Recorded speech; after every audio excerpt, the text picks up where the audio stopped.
My name is Jerome Cushman. I live in Rochester, Victor, New York, near Rochester, New York. And I come to Wisconsin every winter for the last 4, and I plan on coming again.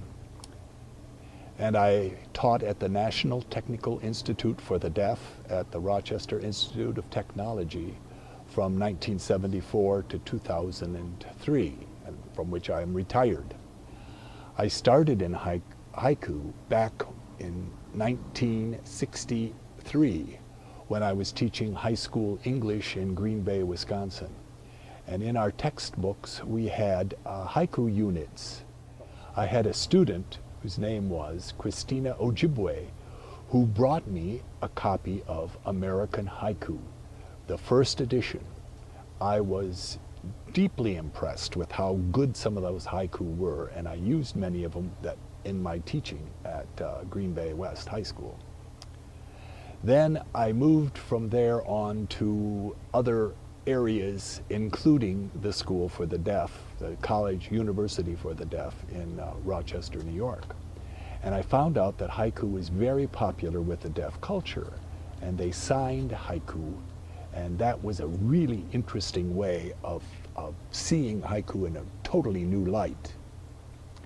There, we used to have, the drama department would put on little shows for visitors, etc., because the Institute was relatively new when I got there. It was only 2 years old. So they would do these performances of signed haiku. Most of the poems were taken from the old Peter Pauper books, and so the wording was a little more romantic than what we consider good haiku today. Early in the 1990s, I found modern haiku, modern Japanese haiku by Makoto Ueda, and in that he discusses an important poet, Murakami Kijo, who happened to be deaf. When I saw that, I nearly jumped, because we've been looking for people who might reflect the deaf culture to some degree. We did a performance of about 10 of his poems, plus a narrative about Kijo's life, being a deaf man in a country that had no support services. So we did a performance for the family, as well as the media and some of the poets who belonged to the Kukai there at the museum. And they were very pleased and impressed, and we got really good coverage. Interestingly, the deaf population in Japan were unaware that Murakami Kijo, a great haiku poet, was deaf. So on that following weekend, 3 families that had deaf members came to that museum for the first time. I've been to Japan 18 times, and one of those journeys I went to Takasaki to the Murakami Kijo Museum before I took the students over in 2010, and I went to a kukai that they were having at the museum. Mikia Murakami is the grandson of Murakami Kijo, and he was hosting a kukai, and so he asked me to share a poem, and I did, and I thought it was quite a good poem. Frosted window, a fingertip traces the full moon.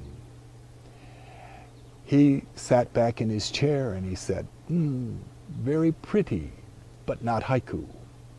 And I said, well, what's wrong? And he says, tukigo. I said, oh? He said, what are they? I said, what are they? And he said, you have full moon, kigo for autumn. You said frosted window, kigo for winter. So you can't have both. Oh. And of course, in my Western ego, I was damaged, and I began to sort of ruffle a bit, and then I sat back and took a deep breath, and I thought, frosted window. And I thought, frosted window, a fingertip traces the round moon. Oh, he says, much better, karumi, very good. Sounds like a child. So I learned a lesson.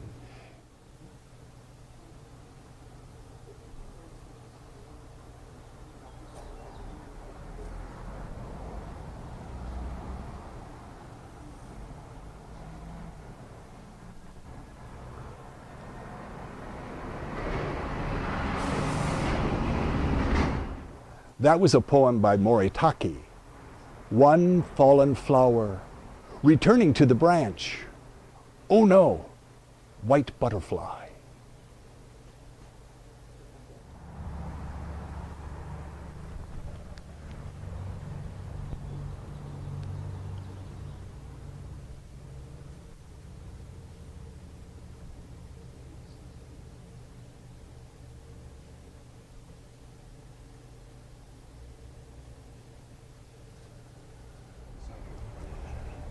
That was a haiku by Basho.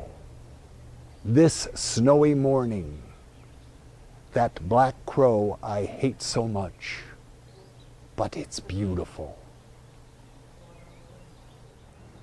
I shared a few of my signed poems with Gail and Jim Bull, and I remember they asked me if I would please sign one of their favorites, which was Nicholas Virgilio's.